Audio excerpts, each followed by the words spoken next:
Sábana Santa. Voy a dividir mi conferencia en varias partes para poder explicarles qué es lo que se sabe acerca de este objeto después de 100 años de investigación sobre él. Nosotros estamos familiarizados con objetos que conservamos de nuestros padres o de nuestros abuelos con cariño. Todos probablemente conservamos este tipo de objetos. Puede que no tengan un valor material, pero para nosotros tienen un valor incalculable. Algo así es una reliquia. Una reliquia es un objeto que ha estado en contacto con una persona que es importante para esa gran familia de creyentes que se denomina la Iglesia Católica. Sin embargo, y a pesar de que la Sábana Santa es una reliquia, yo no la voy a tratar como tal, sino que en esta conferencia voy a tratarla como un documento histórico. Es decir, como una pieza que yo me puedo coger, llevar a un laboratorio para palpar, medir y pesar, y que me va a poner en contacto a lo mejor con el Jesús histórico o con esa época en la que él vivió. Según la tradición, la Sábana Santa es la mortaja fúnebre de Jesucristo. Esto quiere decir que envolvió el cuerpo de Jesús de Nazaret en un oscuro y frío sepulcro de Jerusalén en el siglo I. La ciencia lo que trata es de determinar si esta tradición es auténtica o no lo es. La primera vez que se habla de la Sábana Santa es en los Evangelios, en el cual se nos dice de que después de que Jesús es asesinado, Nicodemo y José de Arimatea, que eran discípulos del Maestro en secreto, van a Pilato y le piden el cuerpo. Pilato les concede el permiso, lo bajan de la cruz y lo colocan en un sepulcro nuevo excavado en la peña. Los Evangelios se escribieron en griego y se nos dice que lo envolvieron en una sábana, palabra que en griego se dice síndone. A partir de ahora me van a escuchar esta palabra en muchas ocasiones, porque síndone es el nombre técnico que tiene esta pieza que se conserva en Turín desde el año 1578. La Sábana Santa es lo suficientemente larga, 4,43 de largo por 1,13 de ancho, como para envolver el cuerpo humano de un varón adulto, tal y como están viendo en esta animación. Y una objeción que habitualmente se pone es, pero señor Brito, es que los judíos fajaban a los cadáveres con vendas como si fueran momias. Correcto, en la sepultura definitiva. Pero resulta que según el relato evangélico, Jesús muere en torno a las 3 de la tarde del viernes. Y ellos, recuerden que no trabajaban el sábado. De hecho, la palabra sábado proviene de sabbat, que significa descanso en hebreo. Por lo tanto, tenían que dejar de trabajar mientras todavía se podía distinguir un hilo blanco de un hilo negro con la luz solar del viernes por la tarde, y no les da tiempo de hacer esa sepultura definitiva. Lo envuelven en la sábana de forma provisional dentro del sepulcro. Ese es el motivo por el cual las santas mujeres acuden el domingo por la mañana a terminar de embalsamar el cadáver, pero no pueden hacerlo porque, maravilla, se produce la mejor noticia de la historia de la humanidad según los Evangelios. Cristo resucita, vuelve a la vida con un cuerpo glorificado, espiritualizado, transformado. Siguiendo el relato evangélico, vemos que Jesús resucitado, a la primera persona a la que se aparece es a María Magdalena, que está llorando fuera del sepulcro. Cuando hablamos del sepulcro, piensen por favor en una cueva en donde se coloca el cuerpo encima de una losa y que luego se cierra con una piedra que pesa muchísimo, como estamos viendo aquí. Jesús le encarga a María Magdalena, según el Evangelio, que vaya a los apóstoles y que les diga que le ha visto vivo. Por supuesto, los apóstoles no la creen. Y, siguiendo el relato, nos encontramos con que Pedro y Juan salen corriendo hacia el sepulcro para ver qué es lo que ha pasado con el cuerpo, con el cadáver. Y cuando llegan, resulta que dice el Evangelio una cosa que a mí siempre me ha llamado la atención. Dice que Juan se asoma al sepulcro, ve y cree en la resurrección. Y yo me planteo lo siguiente. Tengan en cuenta que el Evangelio nos dice que se encontró con la Sábana Santa, que imená, es la palabra griega, allanada, alisada, sin el relieve característico que tendría de estar cubriendo un cuerpo muerto. Y él piensa con lógica, nadie ha robado el cadáver, puesto que si se hubiesen llevado el cuerpo, no lo hubiesen dejado todo tan puestecito como nosotros lo colocamos el viernes por la tarde, si nos hubieran dejado la sábana tirada por el suelo. Y a lo mejor es por eso por lo que San Juan cree. Según esta reconstrucción por ordenador, esto es lo que probablemente encontraron dentro del sepulcro. La imagen fantasmagórica del hombre que se envolvió con la tela y además las manchas de sangre de un cadáver reciente. Por lo tanto, y según esta hipótesis, vamos a situar la Sábana Santa en el siglo I en Jerusalén. Por ciertos documentos sabemos que la sábana fue llevada al norte de Palestina, al reino de Edesa, en la actual Urfa, en Turquía meridional. ¿Por quién? Probablemente por San Judas. Recordarán ustedes que en el Evangelio se nos cuenta que entre los 12 apóstoles había dos Judas, Judas el Iscariote, el traidor, y San Judas Tadeo. que según la tradición fue el que evangelizó toda esa zona del sur de Turquía. Pues bien, Edesa se preciaba de contener un retrato de Jesucristo no elaborado por mano humana, un retrato que ellos llamaban el mandilión y que tenía un aspecto similar a este. Curiosamente, mandilión se dice en griego tetradiplon, que quiere decir doblado 4 veces. Y resulta que si yo cojo la imagen de la sábana santa y la doblo, según nos indica el doctor Ian Wilson, que es experto en historia de la Universidad de Oxford, se nos va a quedar solamente la cara, muy similar a lo que era el mandilión de Edesa. Vamos a verlo con una animación. Doblamos la sábana santa 4 veces y esa imagen frontal la cubrimos con un marco redondo. Ese sería el mandilión. Y repito, eso se parece mucho a una representación de esa reliquia que tenían en Edesa, que se encontró en Serbia en el siglo II, como están viendo ahí. Si yo le pido a un pintor que pinte esto, como probablemente ocurrió en los primeros siglos, probablemente lo que hará será colocar la cara de Cristo y un círculo alrededor de la cabeza. Es muy probable que ese sea el origen de esa costumbre de colocar un círculo alrededor de la cabeza de Jesús y por extensión también de los santos. Luego, si a eso yo le pongo un cuerpo y comienzo a repetir este retrato una y otra vez, de tal forma que estoy seguro de que ese es el retrato de Cristo, se me va a olvidar que ese es el mandilión de Edesa y luego se le va a dar una interpretación como que se trata de la forma mística o que es la forma de representar la santidad, repito, no solo para Cristo, sino también para el resto de los santos.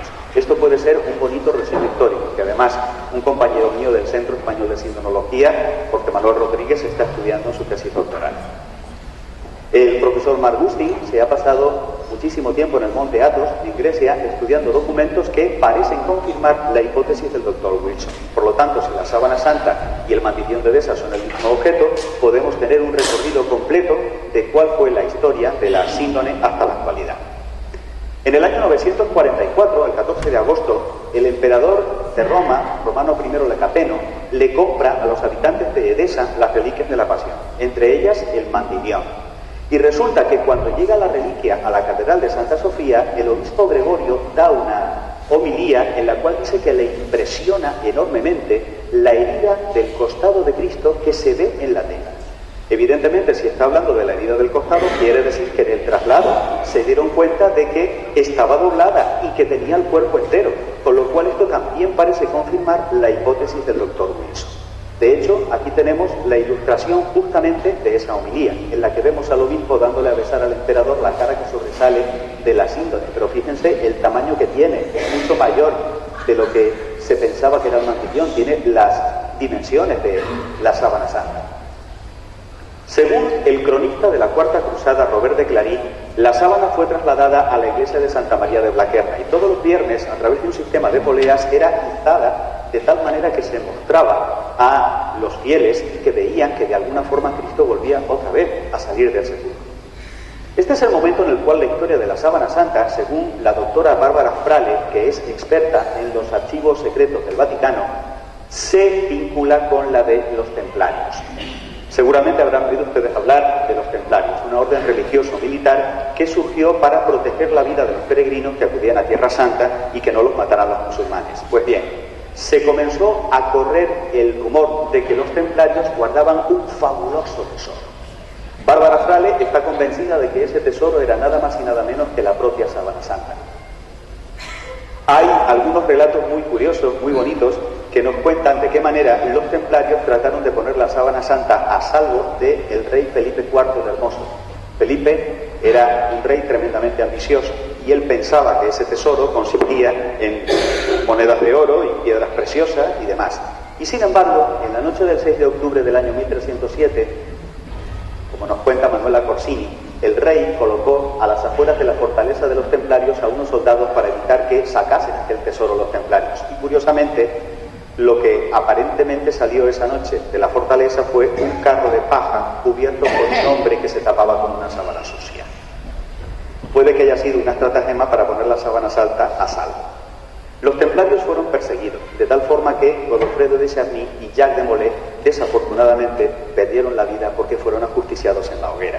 Es interesante que nos quedemos con este nombre, Godofredo de Charny, porque un poco más tarde, en el año 1353, otro Godofredo de Charny probablemente pariente de ese caballero templario ajusticiado, expone la sábana santa en la colegiata de Lirey. Más tarde se la cede a Margarita, que era una aristócrata también de esa época, y Margarita le vende la sábana santa a los duques de Saboya, que era una poderosa familia aristocrática italiana. Pues bien, los duques de Saboya le ceden la sábana santa a los franciscanos del monasterio de Chambéry en Francia en el año 1509. Estos doblan la sábana y la colocan dentro de una caja de madera recubierta de plata y la meten dentro de ese nicho que estamos viendo ahí. Y así se encontraba la sábana santa cuando en la noche del 3 al 4 de diciembre del año 1532 se produce un terrible incendio que está a punto de hacer que perdamos la reliquia. Se elevó la temperatura a más de 960 grados, se fundió la plata y una gota de plata recalentada cayó en una de las esquinas quemando la tela. En esta animación vemos cómo se encontraba doblada la sábana y depositada en el interior del arca de plata. Aquí fue donde cayó esa gota de plata y agujereó la sábana, generando estos 16 triángulos que estamos viendo aquí, que una semana más tarde las monjitas clarisas de Chambéry, de rodillas y empleando baños de corporal y agujas de oro, remendaron como supieron. Esta época fue también terrible en cuanto a lo que fueron enfermedades infecciosas, de tal manera que la peste asoló prácticamente Europa. En Milán, una de las diócesis de Italia, un santo, San Carlos Borromeo, prometió que si la peste se detenía, él iría caminando hasta Chambéry en Francia para venerar la sábana santa. Enterados de ese voto, los duques de Saboya se alarmaron porque pensaron, este pobre está viejito y está enfermo y probablemente si atraviesa los Alpes andando se nos va a morir en el camino. Y se les ocurre la siguiente estrategia. Bueno, el obispo de Milán ha dicho que va a ir a venerar la sábana santa allí donde se encuentre. ¿Qué tal si nosotros le acortamos el camino y trasladamos la sábana santa desde Chambéry hasta Turín, que le queda mucho más cerca de Milán? Y así lo hicieron. Ese es el motivo por el cual, como les contaba al principio, desde el año 1578 la sábana santa se conserva aquí, en el Duomo, en la catedral de Turín, al norte de Italia, en la capital del Piamonte. Durante muchísimo tiempo la sábana santa estuvo colocada en este maravilloso altar de mármol negro diseñado por Bertola. Aquí tienen ustedes una cancela, una reja, y en su interior es donde estaba ese relicario. Un relicario que además se encontraba sellado, como pueden comprobar. La sábana estaba enrollada y protegida con telas de soporte metida aquí dentro. Para poderla sacar y meter de aquí era necesaria la presencia simultánea de los 3 custodios de la sábana, cada uno de ellos con una llave diferente. Además, había que hacerlo con una ceremonia, no se podía hacer de cualquier forma. Pues bien, a mediados de los años 90 se llevaron a cabo una serie de obras de restauración en la capilla y para evitar que la sábana sufriese algún tipo de daño, la colocaron, como están viendo ahí, en esa especie de pecera de cristal irrompible en un lugar separado del altar principal. No me pregunten cómo, pero una noche se produjo un terrible fenómeno, y es que hubo una tormenta eléctrica, un rayo entró por una ventana y golpeó directamente sobre el cristal protector de la sábana santa, generando una fisura y debilitándolo, gracias a lo cual se pudo salvar unos meses más tarde la sábana santa de un segundo incendio que nuevamente estuvo a punto de hacer que perdiésemos la reliquia. Fue en la noche del 11 al 12 de abril de 1997. Lo que les traigo aquí es un documento histórico. Es el telediario de la RAI, la radiotelevisión italiana, que esa noche envió su unidad móvil para cubrir el incendio, un incendio que, como ven, fue pavoroso. De hecho, el mundo entero contuvo la respiración, puesto que no sabíamos si se estaba quemando la sábana santa en el interior de la capilla. Desafortunadamente se perdieron obras de arte maravillosas, tapices, o sea, todo lo que significa que se queme una catedral de estas características. Sin embargo, en el interior, como estamos viendo aquí, la División 21 de los Bomberos de Turín, a golpe de mazazo y gracias a que el cristal estaba debilitado por el rayo que había caído unos meses antes, pudieron salvar la sábana santa. En esa ocasión, la Comisión de Investigación de la Síndone comprobó que, por suerte, a la sábana no le había pasado nada y, bueno, pudimos respirar tranquilos. Aquí vemos a la Comisión comprobando el estado de conservación de la reliquia. A lo largo de 7 años y en secreto, la sábana santa fue trasladada por sus responsables a un lugar mucho más sereno. Esos 7 años fueron los años de la Segunda Guerra Mundial. Como saben ustedes, Italia fue asediada por los bombardeos de los nazis y para evitar que se destruyese la Síndone la llevaron aquí, al monasterio benedictino de Montevergine. Una vez que terminó la guerra, la devolvieron otra vez a la Catedral de Turín. Este viejito que vemos abrazando al Santo Padre era el desterrado rey de Italia, Humberto II de Saboya. Durante 560 años la sábana santa había pertenecido a su familia, y cuando él supo que ya le quedaba poco de vida, pobre, lo que hizo fue dejar en su testamento en posesión la sábana santa a la Santa Sede. Gracias a ese generoso gesto de Humberto II de Saboya, hoy en día la sábana santa no es de ninguna familia aristocrática, sino que pertenece a todos los católicos del mundo. Si ustedes van a Turín, no se puede ver la sábana santa. Debajo del balcón de los Reyes, dentro de la catedral, es en donde se encuentra la actual capilla de la Sindone. Además, como pueden comprobar, está cubierta con un mantel. Si nosotros eliminamos ese mantel, vamos a ver que la sábana se encuentra hoy en día extendida y conservada dentro de una cápsula blindada que ha sido un regalo de una empresa de investigación de industria aeroespacial. En el interior hay un tipo de gas, el argón, que evita la proliferación de bacterias que pueden deteriorar la tela, la celulosa. Y lo interesante es que al estar blindada, eso quiere decir que aunque haya un terremoto, aunque haya otro incendio, aunque se produzca una explosión, Dios no lo quiera, se va a conservar la reliquia por tiempo prácticamente indefinido. Pero les traigo una noticia maravillosa, y es que el año que viene, 2015, para conmemorar el 200 aniversario de San Juan Bosco, que también era turinés, se va a exponer nuevamente la sábana santa. Así que, padre, vaya usted preparando un viajecito con su parroquia a ver la sábana santa. Eso será entre abril y junio. Se llama Ostensión, la muestra pública de la sábana santa para su veneración. De todas las frases que yo he leído, de los libros que he estudiado sobre la sábana santa, la que más me ha impactado es una de este historiador de Oxford, Ian Wilson, que dice así: ironías de la historia. Cada uno de los edificios en los que se quiso guardar esta sábana para protegerla han desaparecido hace mucho, barridos por los avatares del tiempo. En cambio, esta delicada pieza de tela se las ha arreglado para superar todos los obstáculos y llegar hasta nosotros prácticamente intacta. Llegamos a la segunda parte de la conferencia, en donde les voy a resumir los análisis científicos a los cuales se ha sometido esta tela, que comienza muy pronto, nada menos que en el año 1598, siglo XVI. Alfonso Paleotto es el primero en comparar las huellas que aparecen en la sábana santa con lo que nos cuenta el Evangelio. Sin embargo, es en el año 1898 cuando comienza la verdadera investigación, momento en el que este señor, Secondo Pia, un abogado turinés que era aficionado al nuevo arte fotográfico, le saca la primera foto de la historia a la sábana santa usando este armatoste que todavía se puede ver en el Museo Sintónico de Turín. Y aquí tienen ese documento. Esta es la primera fotografía de la historia que se le sacó a la sábana santa, la primera de los millones de fotos que se le han hecho. Y Secondo Pia hace un descubrimiento formidable que llama la atención de los científicos. Pero él es el primero en recelar, y hay que esperar 30 años para que un fotógrafo profesional, Josep Henry, tome nuevas placas, nuevas fotografías de la sábana santa, como esta que les estoy mostrando a continuación. La vemos tan manchada y tan arrugada que cuesta trabajo ver la imagen del hombre que se envolvió con ella, pero les voy a hacer un poquito la cartografía de la reliquia para que se vayan familiarizando con ella.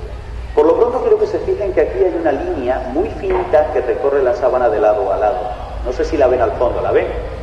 Bien, pues eso es una costura, porque en realidad la sábana santa son dos piezas cosidas. Se piensa que era por ahí por donde se metía un mástil y se alzaba como si fuese una bandera cuando se encontraba todavía en Constantinopla.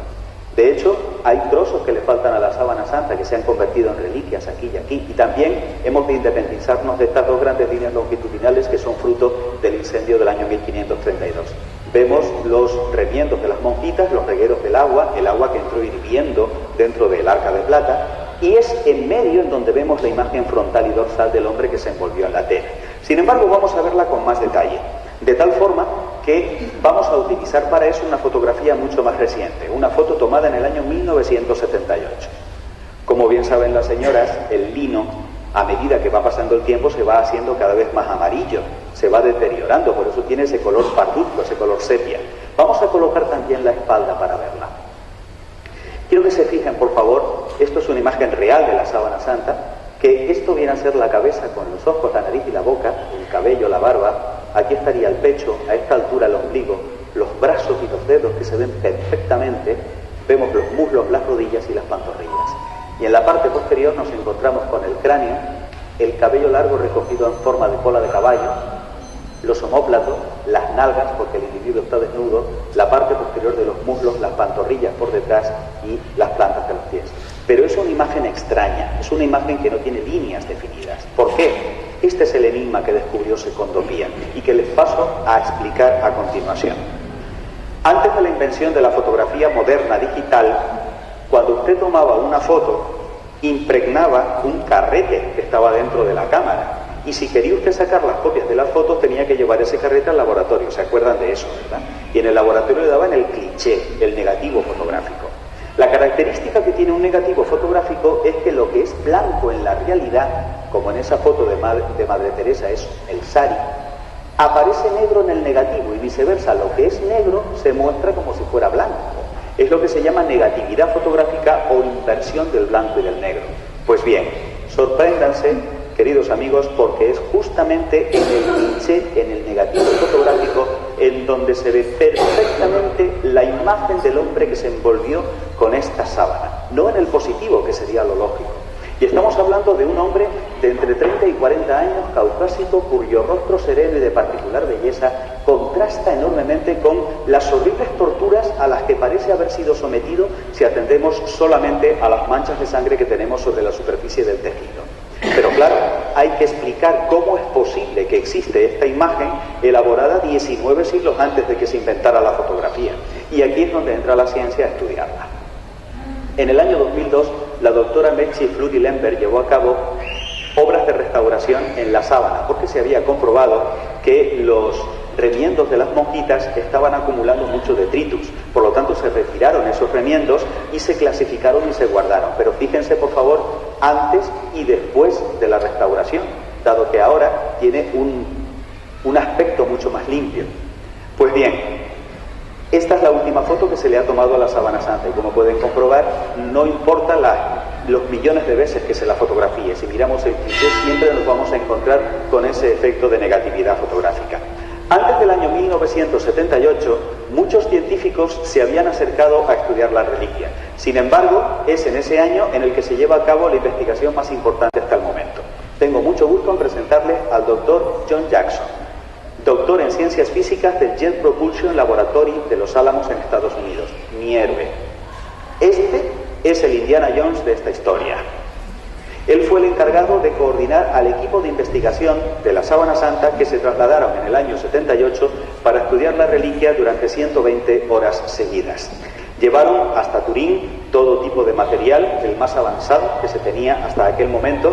Descosieron la sábana santa de la tela de soporte, la colocaron en este bastidor para estudiarla y la fotografiaron con luz normal, con luz ultravioleta. Utilizaron todo tipo de microscopios electrónicos. Tomaron más de 8.000 fotografías, de las cuales todavía seguimos nosotros aprendiendo a día de hoy. Y cada noche el doctor Jackson daba una rueda de prensa explicando a los periodistas que estaban destinados en Turín qué era lo que se había descubierto hasta ese momento sobre la sábana santa. Y es lo que voy a pasar a resumirles. La sábana santa es de lino prácticamente puro, de tal forma que el lino es un tejido muy conocido en Oriente. De hecho, los egipcios ya trabajaban con el lino. Es más, hay telas de lino mucho más antiguas que la sábana santa. El profesor Gilberto Raes, del Departamento de Investigación Textil de la Universidad de Turín, llegó a la conclusión de que el tejido de la sábana santa que estamos viendo aquí fue elaborado con un telar vertical que dejó de funcionar en Antinópolis en el siglo IV. Eso quiere decir que nos encontramos con una sábana muy antigua y que proviene de la parte oriental de Europa. Si ampliamos el tejido de la sábana santa con un microscopio electrónico, en este caso aquí lo tenemos ampliado 900 veces, vemos dos cosas. Vemos que esto que parecen troncos de árboles, que son los hilos de la sábana santa, está muy contaminada, tiene mucha basura colocada encima. Se calcula que aproximadamente el 10, el 12% del peso total de la reliquia es detritus que tiene añadido, lo cual es una suerte, puesto que estudiada toda esa basura nos va a proporcionar una información muy valiosa acerca de las vicisitudes históricas por las cuales ha pasado la sábana. Pero quiero que se fijen, por favor, en esta bolita que está atrapada entre los hilos de la sábana. Porque eso que estamos viendo ahí y que es invisible al ojo humano es un grano de polen. ¿Por qué es interesante el polen en el estudio de la sábana santa? Pues de esto se encargó, entre otros, el profesor Max Frey. Aquí le vemos tomando muestras de polen de la superficie de la sábana santa con cinta adhesiva. Él es palinólogo. Aquí tienen ustedes esta pequeña maravilla que es la violeta del Teide o Viola cheirantifolia. Lo maravilloso de esta florecita es que solamente crece en el Circo de las Cañadas, en el centro de la isla de Tenerife, en ningún otro lugar de la Tierra, porque es lo que se denomina un endemismo vegetal. Hay plantas que solamente crecen en ciertos sitios del mundo, como esta, que solo crece aquí. Si yo me voy al Teide, cuando esta florecita está polinizando, está lanzando su polen, sin que yo lo pueda evitar, mi chaqueta va a quedar impregnada con el polen de esta flor. Y si yo cojo la chaqueta, la envuelvo y se la mando al doctor Frey sin decirle de dónde se la he mandado, cuando él descubra polen de esta flor dirá, ah, ya sé de dónde, de la isla de Tenerife, que es en donde único nace esta flor. Me he explicado, ¿verdad? Por eso es interesante estudiar los pólenes, porque nos va a proporcionar una prueba infalsificable de dónde se encontró, por dónde pasó, dónde estuvo la sábana santa. El doctor Frey dedicó 9 años de trabajo, hizo 7 expediciones a Oriente Medio y, sorpresa, encontró nada menos que 49 tipos de pólenes de plantas exclusivas de los lugares por las cuales sabemos que pasó la sábana santa. Plantas que ni siquiera tienen nombre para nosotros porque son desconocidas en la Europa occidental. Las conocemos por su nombre científico. Y lo interesante es que aquí tenemos la reconstrucción del mapa del recorrido de la sábana santa atendiendo a los pólenes. Lo curioso es que coincide con lo que les conté en la primera parte de la conferencia. Por lo tanto, sabemos que la sábana santa ha viajado y ha estado expuesta al medio ambiente de lugares como Palestina, Edesa, Constantinopla, Videy, Chambéry y Turín. No contento con eso, el profesor Avinoam Danin de la Universidad Hebrea de Jerusalén siguió estudiando los pólenes y llegó a la siguiente conclusión. Aquí tenemos en el mapa, en amarillo, todo lo que es la zona de expansión de la flor llamada Bundelia. Y en verde tenemos la zona de expansión del Sigophyllum, que como ven es la península del Sinaí. Pues bien, amigos míos, el único lugar del planeta en el que crecen juntas el Sigophyllum y la Bundelia es Jerusalén. Y lo curioso es que estas dos flores florecen en abril, con lo cual la conclusión es indiscutible. Esta sábana estuvo en algún momento de su historia expuesta al medio ambiente de Jerusalén cuando esas dos flores estaban polinizando. En el año 2012 tuve el gusto de conocer a otra palinóloga, la doctora Marcia Boll, y ella ha hecho un estudio precioso. Ha llegado a la conclusión de que muchos de los pólenes que están presentes en la sábana santa son los pólenes que los judíos del siglo I utilizaban para elaborar los ungüentos con los cuales se embalsamaban a los reyes. Lo que quiere decir que al hombre de la sábana lo enterraron con honores de rey. Entonces es interesante seguir viendo cómo seguimos sacando piezas de este rompecabezas para ir armando este enigma que es la sábana santa. Otra de las cosas que también querían estudiar era si lo que aparentemente es sangre en la sábana santa es sangre en la realidad.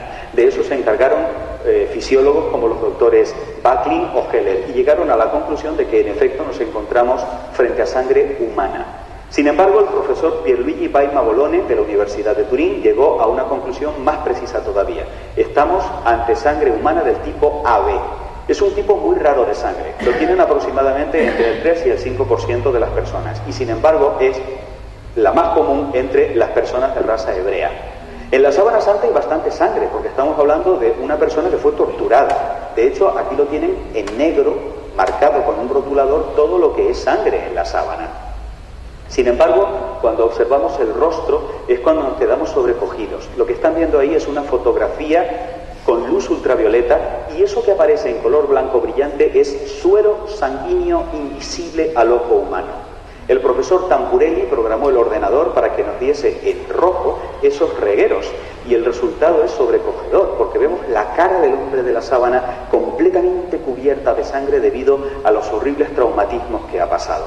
De hecho, hay muchísimos reguerillos de sangre en toda la zona del cutis que muy probablemente puede haber correspondido a lo que nos dice el Evangelio de San Lucas, capítulo 20, que le ocurrió a Jesús en la noche del Jueves Santo, primer Jueves Santo de la historia, la noche de la agonía de Getsemaní, sudor de sangre. Según los médicos, la hematohidrosis es un fenómeno que se produce cuando debido a un fuerte estrés emocional, la víctima está tan tensa que se rompen los vasos sanguíneos y sale el sudor mezclado con la sangre. Se puede sudar sangre. Otra de las objeciones que se pone es: pero señor Brito, hay más de 300 sábanas santas en el mundo. Y yo digo, sí, claro que las hay, que son pintadas, son copias, que han estado en contacto con el original para convertirlas en reliquia de segundo grado. Porque antes de que se inventara la fotografía, la única forma en que yo podía tener una copia de la sábana santa era, primero, ser millonario, y segundo, mandar al pintor de la corte a Turín para que le mostrara el original que aquí tenemos en medio, y aquel buen hombre pintaba lo que podía, porque ignoraba que estaba pintando un negativo fotográfico.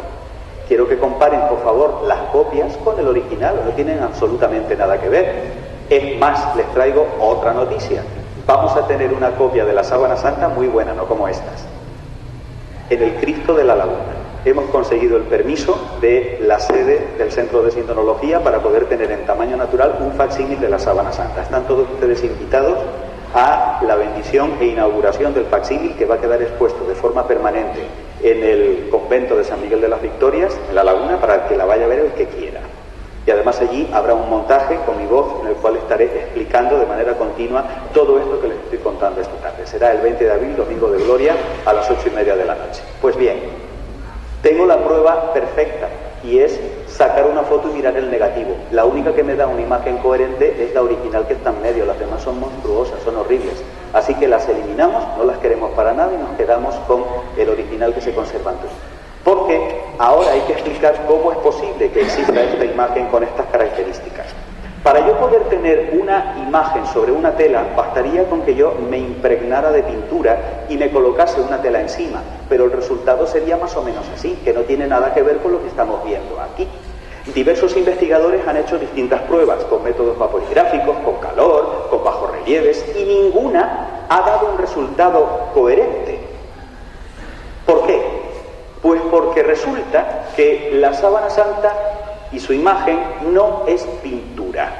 Si yo cojo una brocha y doy un brochazo sobre un lienzo, voy a colorear los hilos, pero voy a dejar grumo de pintura entre hilo e hilo. Sin embargo, si yo observo muy de cerca el tejido de la sábana santa, observo que está deteriorado un hilo, pero no el de al lado, y entre hilo e hilo no hay grumo de pintura. Así que cualquiera que a día de hoy siga diciendo que la sábana santa es pintada, una de dos: o no sabe de lo que habla, o nos confunde, que también los hay, como veremos al final de la conferencia. Y si no es pintura, ¿qué es?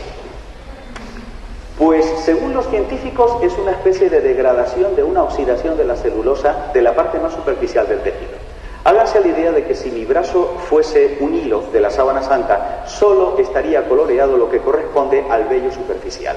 Por lo tanto, ha sido muy sutil el agente que ha creado esa imagen. Aquí vemos al Dr. Jackson con su compañero Eric Jambert y diversos modelos voluntarios que se habían colocado para ver de qué forma se pudo haber envuelto el cadáver en el interior de la tela. Y han llegado a la siguiente conclusión: si la imagen de la sábana santa fuera por contacto, solamente tendríamos imagen de la zona que estaba pegada a la piel. Por ejemplo, la nariz o esta zona de la frente. Sin embargo, tenemos imagen de esta zona del cuello, lo que quiere decir que de alguna forma la información de esta parte del cuerpo ha viajado hasta la superficie de la tela. Y eso me genera un enigma, puesto que para yo poder obtener una fotografía es preciso que yo tenga un foco de luz. Pero les estoy diciendo que según esta investigación, el foco de luz fue emitido desde el interior del cuerpo hacia afuera. No solo eso, sino que además los doctores Jackson y Jambert, empleando el ordenador VP8, introdujeron los datos de la imagen de la sábana santa, y el resultado fue una sorpresa extraordinaria, porque resulta que la imagen de la sábana santa es tridimensional. Tan perfecta que Leo Bala fue capaz de elaborar un modelo volumétrico lo suficientemente preciso como para rotarlo y mostrarnos el perfil. Y no contentos con eso, aquí tienen ustedes la película elaborada con esa información del rostro del hombre de la sábana. O dicho de otra forma, por si no me estoy explicando, les estoy diciendo que en un lienzo fúnebre del siglo I hay codificada información tridimensional lo suficientemente precisa como para que pueda ser interpretada por un ordenador de la era espacial. Y yo, que no soy científico, necesito que la ciencia me explique cómo es posible que exista esta imagen, que es imposible. 9 características únicas que tiene la imagen de la sábana santa. Es estable al calor, se quema la tela, pero no se deteriora la imagen. Es estable al agua. Sabemos por los regueros por dónde entró el agua en el incendio de 1532 y como pueden comprobar la imagen está perfecta. Si yo cojo un jarro de agua y se lo tiro a una pintura, la voy a echar a perder, cosa que no ocurre con la sábana santa. Además también es estable a los químicos, es muy superficial, no está direccionada, no es pintura, es negativa, es tridimensional y está tan pormenorizada que incluso se pueden contar los latigazos que le dieron a la pobre víctima con la que se envolvió el cadáver. Pues bien, llegados a este momento, los doctores John Jackson y Eric Jumper proponen la siguiente hipótesis. Para que esta imagen exista, sería preciso que el cuerpo envuelto en la tela durante un brevísimo espacio de tiempo habría tenido que emitir un destello de energía radiante de naturaleza desconocida lo suficientemente potente como para grabar la imagen sobre la tela que le cubre y lo suficientemente delicado como para no dañar el tejido. Y no hay otra explicación. Porque cualquier explicación que se dé hasta este momento ha de responder a la física, la química, la medicina y el resto de las ciencias que se han aunado para poder explicar qué es la sábana santa y qué información tenemos en su superficie.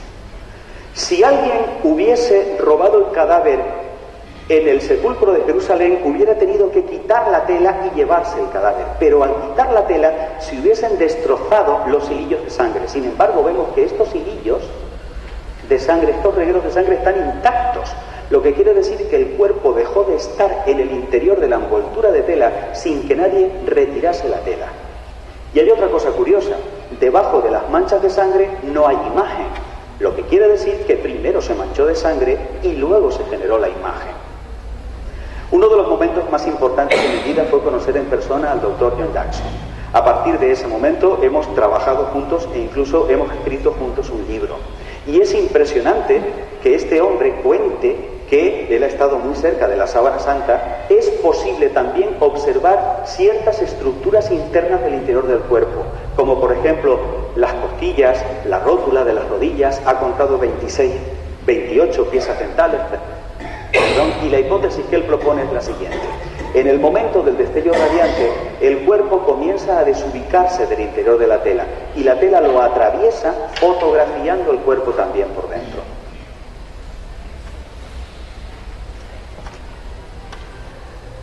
La duda que nos asalta es, vamos a ver, usted me está describiendo la resurrección y el científico dice, yo no puedo pronunciar esa palabra porque esa palabra es del ámbito de la teología, no es del ámbito de la ciencia. A mí me han dado una tela con una imagen que tiene ciertas características únicas que no tiene ninguna otra imagen del mundo. Y yo lo que trato es de explicarla, según dice el científico, con una hipótesis que sé que no voy a poder demostrar, puesto que no voy a poder reproducir en un laboratorio el fenómeno que la generó. Pero hasta ahora es lo único que da una cierta coherencia al hecho de que esta imagen tenga estas características. Creo que ahora se van enterando ustedes de por qué le llevo yo dedicando más de 30 años de investigación a esto. Pues hasta aquí la introducción a la conferencia. Ahora viene la parte interesante. Esta era la parte aburrida. Yo no sé si son ustedes aficionados al CSI. El CSI es una serie de televisión en la que se nos cuenta que unos forenses son capaces de descubrir el color de los ojos del criminal por un escupitajo que se encuentran en la pared. Es más, les confieso, amigos y amigas, que si yo estuviese ahora al comienzo de mi carrera probablemente me dedicaría a eso, porque me parece fascinante. ¿Y saben por qué? Porque la muerte es un suceso que deja huella. Cuando un cuerpo deja de funcionar por causas naturales o externas, ese suceso se puede reproducir claramente. Todo cadáver tiene una historia que contar. Y un científico es capaz de decirme cómo murió, cómo encontró la muerte esa persona. Si una persona fue estrangulada, lo sabremos analizando las venas de los ojos. Si recibió un disparo, el orificio de entrada y de salida, los restos de pólvora, nos van también a proporcionar dónde se encontraba el agresor y acaso el móvil del crimen. Si el cuerpo se encontró en un medio líquido, como por ejemplo el agua, sabemos si la persona se ahogó analizando el contenido de los pulmones. esquirlas, fragmentos de metal, de madera, hasta restos de insectos, todo nos puede ayudar a reconstruir el drama de la muerte de esa persona, que es un drama porque tiene un principio, un desarrollo y un final. Pues bien, eso es lo que vamos a hacer a partir de este momento en la siguiente parte de la conferencia. Explicar cómo murió el hombre de la sábana, puesto que yo me voy a llevar esta sábana como si fuese la huella de un horrendo crimen para analizarlo